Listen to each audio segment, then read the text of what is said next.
Bonjour, on va vous présenter notre projet qu'on a effectué avec l'ULAMIR du Goya. Ce projet nous était proposé par le Conseil général du Finistère dans le cadre de Quêteurs de mémoire. Nous avons rencontré quelques personnes de la commune du Juc pour mieux en connaître son histoire. Nous en avons fait une vidéo. Bonjour, je me présente, je m'appelle Thomas, j'ai 16 ans. J'habite au bord du Juc depuis 6 ans maintenant. Je suis en études au lycée professionnel Saint-Gabriel à Pont-l'Abbé, en CAP conducteur routier. Bonjour, je me présente, je m'appelle Romain Carvarec, j'ai 15 ans, je suis au lycée à Carvarnès, à Plemelin, et j'habite là depuis que je suis né. Bonjour, je m'appelle Alexandre Guichawa, j'ai 16 ans, j'habite au Juc depuis toujours, je fais mes études à Saint-Blaise. Bonjour, je m'appelle Renaud Gourlet, j'ai 15 ans, j'habite au Juc depuis 10 ans et je fais mes études à Saint-Blaise. Le Juc est un petit village du sud-ouest Finistère faisant partie du pays de Douarnenez. Elle tient son nom du breton arrière, qui signifie la butte, qui est le nom de la colline à l'est de l'église. Le Juc n'a pas été le premier nom. En effet, dès le XIIIe siècle apparaît Iugum en latin, puis le Gug, suivi le Juc sous différentes formes et enfin le nom actuel en 1565. Elle s'est étendue autour d'un château qui est hélas aujourd'hui en ruine. Il faut bien sûr savoir que les territoires deviennent baronnie en 1638 sous la famille de Rosmadec. Le Juc dépendait alors de la trève de Ploiré depuis très longtemps. Elle devient enfin paroisse en 1884 puis commune en 1889. Les habitants de la commune se nomment les Jucois et sont au nombre de 760 environ.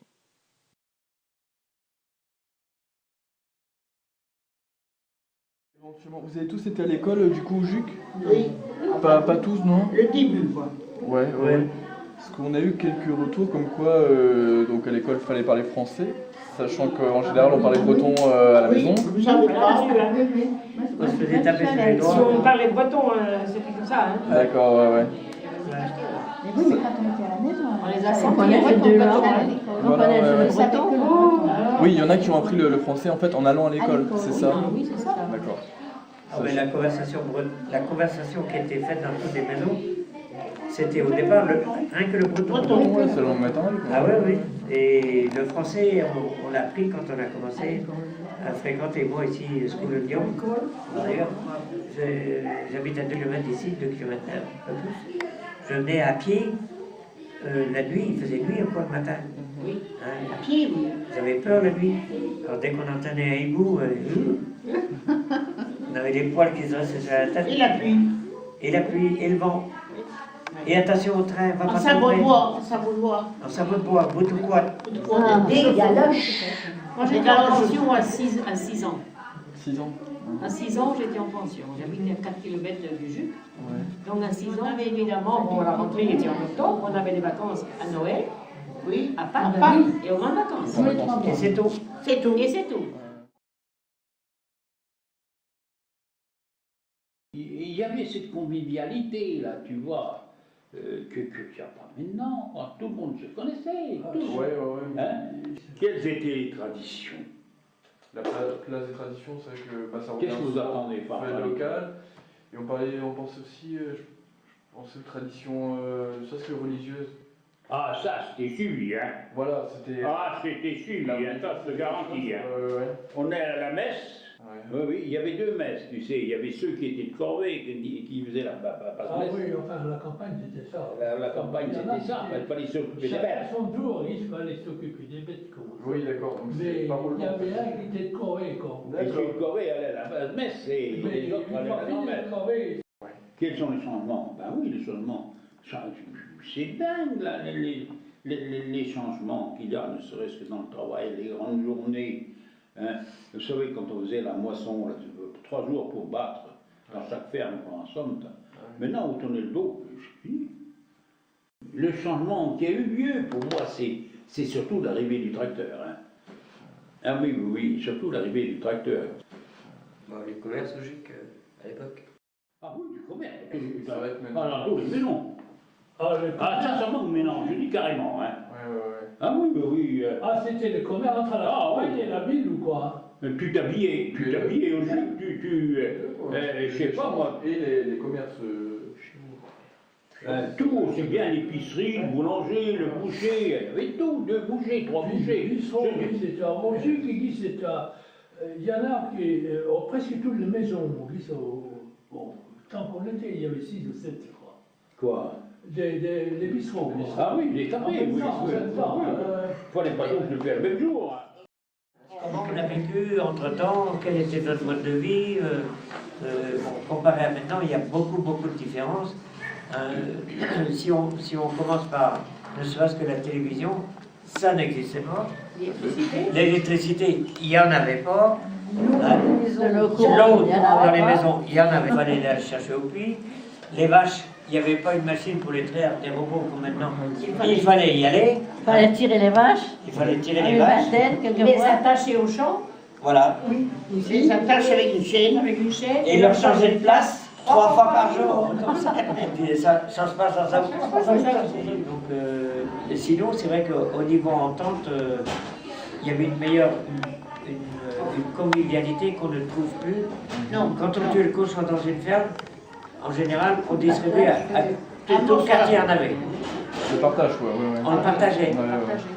Il n'y avait pas de congélateur, pas de frigo. C'était une fête. C'était une fête. On avait envoyé un morceau de porc, évidemment, à chaque maison. Comme ça, de temps en temps, On avait un morceau. Quand l'autre tue aussi, ben oui. Oui, puis le morceau qu'on ramenait était en fonction du morceau qu'on avait reçu. Ah, d'accord. Ah ouais, ah bah oui, quand même. On n'allait pas ramener un gros morceau, alors qu'on avait reçu qu'un petit. Et tout à l'heure, on parlait des pardons, justement, et donc je pense qu'à l'époque, la place de la religion, c'était très important. Ah oui. Comparé à aujourd'hui, c'est vrai qu'on voit les jeunes, tout ce qui est religion, c'est peut-être... Ah ben de ce temps-là, on n'avait pas le choix. Premier vendredi du mois, tout le monde à la messe. Ouais. Hein, on s'abonne bois par la ligne. Alors, la messe était à 7h, la messe du matin. Donc il fallait partir à 6h, un quart, pour être à l'heure à la messe. D'accord, ouais. Alors, on comptait ceux qui n'allaient pas à la messe. Et maintenant, on compte ceux qui vont à la messe. C'est ça. Très juste. En vélo. Et de ce temps-là, il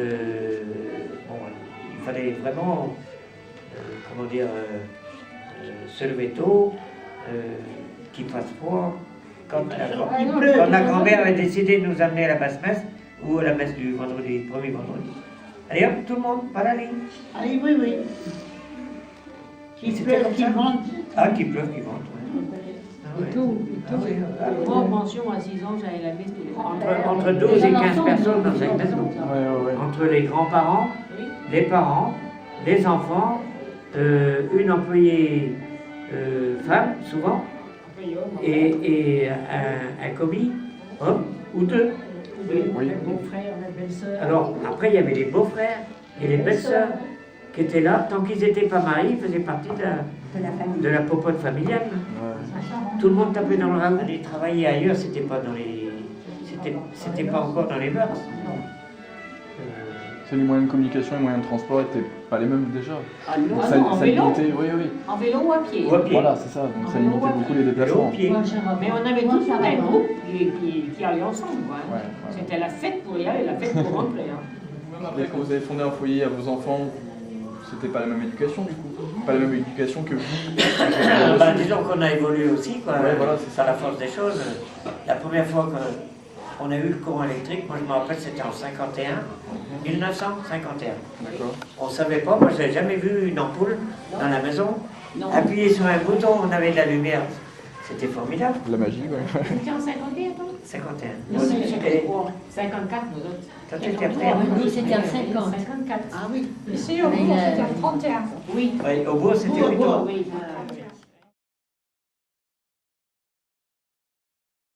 Est-ce qu'il y avait des fêtes Oui, il y avait des fêtes. Mais ça remplissait pas l'année. Il y avait une fête communale, ou deux par mois. Il y avait des kermesses, il y avait... Et ces fêtes communales, c'était autour de quel thème souvent? Oh, c'était les courses à vélo, d'après Oui, d'accord. C'était une autre vie. Hein. Bon, les jeunes de ce temps-là, quand il y avait une fête quelque part, bon, la jeunesse y allait. Hein, on s'amusait, casse-gueule. Bon, il y avait tout. Il y avait des balles le soir, il y avait tout. Il n'y avait pas de discothèque comme maintenant. Ah oui. Et bon, on s'amusait, il y avait des fêtes bretonnes, Ziout, tu vois, mais lancer une boîte de paille, Et tout ça, il y avait au sein du jus? Ah oui, Sur le oui, premier le tournoi. il y avait notamment les deux pardons du jeu. D'accord, ouais. Le premier pardon qui était lundi de Pâques, c'était la fête et la foule. La foule. La foule. Des trains entiers qui venaient de partout. De Cap-Vert et d'Ordonnée. Ah ouais. D'accord, d'accord. Non, il n'y a plus de règles. Ben non, il n'y en a plus, il n'y a plus de règles. Et le 15 août, c'était moins, parce que le 15 août, évidemment, il y avait la procession au Juc, mais on se débrouillait pour se changer, puisqu'on était en costume breton. Hein. Oui. On se débrouillait pour se changer, pour prendre le train à la gare pour aller sur Quimper. Ouais, il y avait le Maria. D'accord, le reste de la Au Juc, il procession, n'y avait c'est plus rien, sur donc Quimper. on se débrouillait évidemment pour se changer, pour aller prendre le train à la gare du Juc. D'accord. Ouais, et le soir, après, on rentrait comme on pouvait.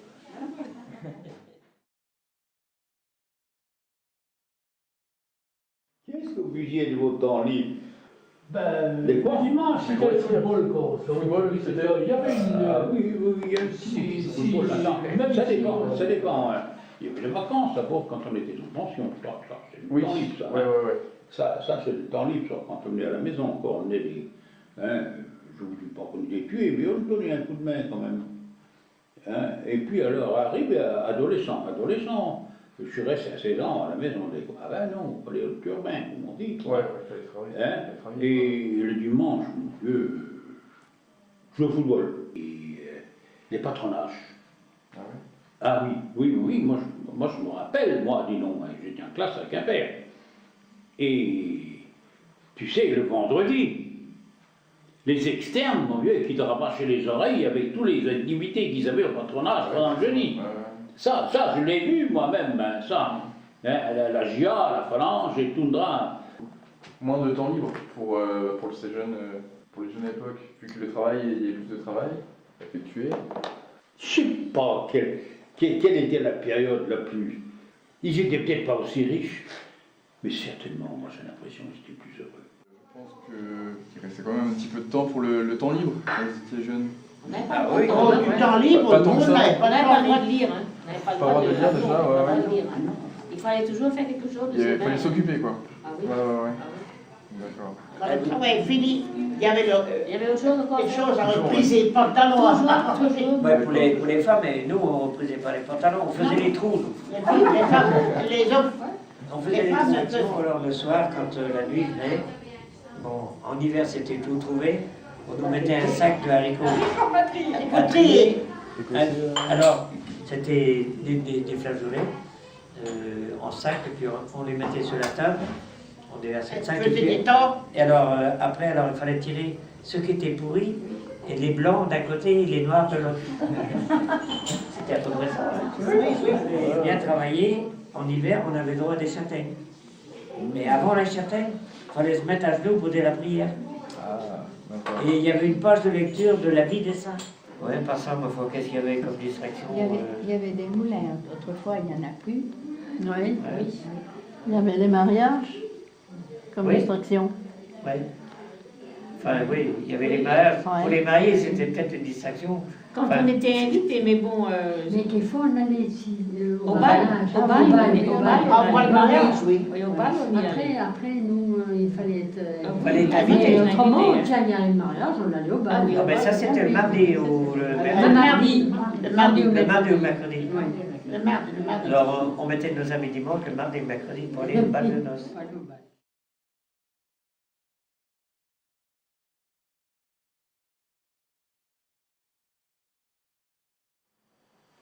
Le manoir de Talarose aurait été construit au XVIe siècle d'après les spécialistes. Il appartenait aux cadets de la noblesse du Juc. Quelques constructions étaient rattachées au manoir sur le cadastre de 1829. Le premier habitant des lieux fut Guillaume Cossal en 1650. Le manoir appartient actuellement à la famille de Queroulas, qui est propriétaire depuis 1764.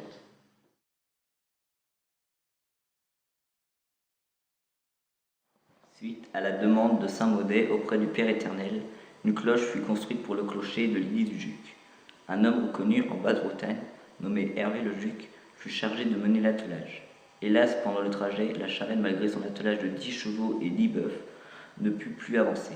Hervé fut dépité au point d'abonner charrette et cloche, lorsqu'un homme à la barbe longue vint le voir et lui dit « Je vous porterai cette cloche jusqu'à la destination, sans charrette ni attelage. Mais pour cela, je vous demande seulement que soit représentée mon image dans votre église. » Hervé n'eut plus le choix et accepta malgré l'aspect du personnage. Aussitôt, l'homme, venant droit des enfers, épaula la grande et lourde cloche. Puis l'homme partit en courant avec la cloche sur son dos. Le lendemain, la cloche était montée en haut du clocher et Hervé dut appeler un sculpteur pour créer le portrait du personnage qui ressemblait étrangement à un diable. L'école communale a été créée en 1890. Il s'agit de l'école que les gens appellent laïque. Il faut savoir que cette école est ensuite devenue la mairie puis le foyer des jeunes ainsi que des logements. Dans cette école, il n'y avait que des garçons car la mixité n'était pas autorisée. Les filles devaient donc trouver une école en pension ailleurs. Hélas, le nombre d'élèves scolarisés tend à diminuer au fur et à mesure des années. Cela est sûrement dû à la présence d'une école privée catholique installée au Juc.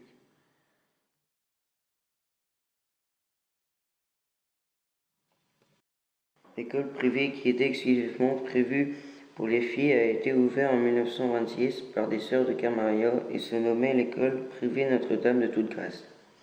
Dans cette école se trouvait un pensionnat, ce qui permettait à des filles de la commune avoisinante d'avoir accès à l'éducation sans effectuer un trajet trop important tous les jours. Les seuls moments où les élèves pouvaient rentrer chez elles n'étaient que pour les vacances, celles de Pâques, les grandes vacances et Noël, ainsi que pour l'armistice au gras et enfin la Pentecôte. Le coût de l'école comprenant le pensionnat ne coûtait pas trop cher car les parents d'élèves s'arrangeaient pour fournir à manger et cela était possible. Le pensionnat dut s'arrêter en 1961 car il a eu lieu la mixité, même si beaucoup n'étaient pas vraiment d'accord de voir les filles et les garçons ensemble dans l'école. La ligne de chemin de fer reliant Douarnenez à Quimper, en passant par la commune du Juc, fut inaugurée en 1884. Elle permit pendant près d'un siècle le transport de voyageurs ainsi que de marchandises. Ses principales marchandises étant le beurre, le poisson venant du port de Douarnenez, ainsi que des ballots de linge. Cependant, en 1988, il y eut une fin de service général. Cela étant dû à l'absence d'industrie importante. On remarque cependant qu'aujourd'hui, une agréable balade peut se faire le long de la voie verte qui longe et parcourt toujours la ligne.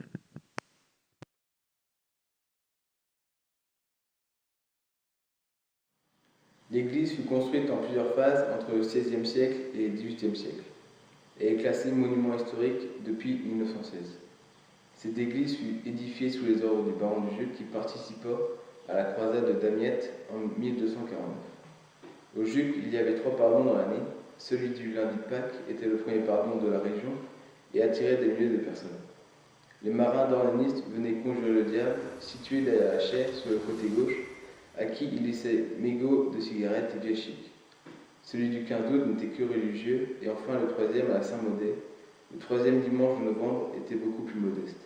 Il faut savoir que ces fêtes locales étaient considérées comme de véritables événements.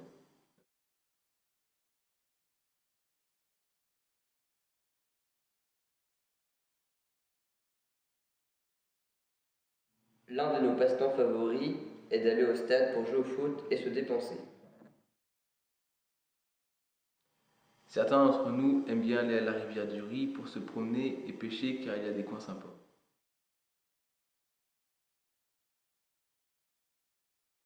Depuis environ 3 ans, on se retrouve au foyer des jeunes pour passer du temps ensemble, faire un billard et un baby-foot.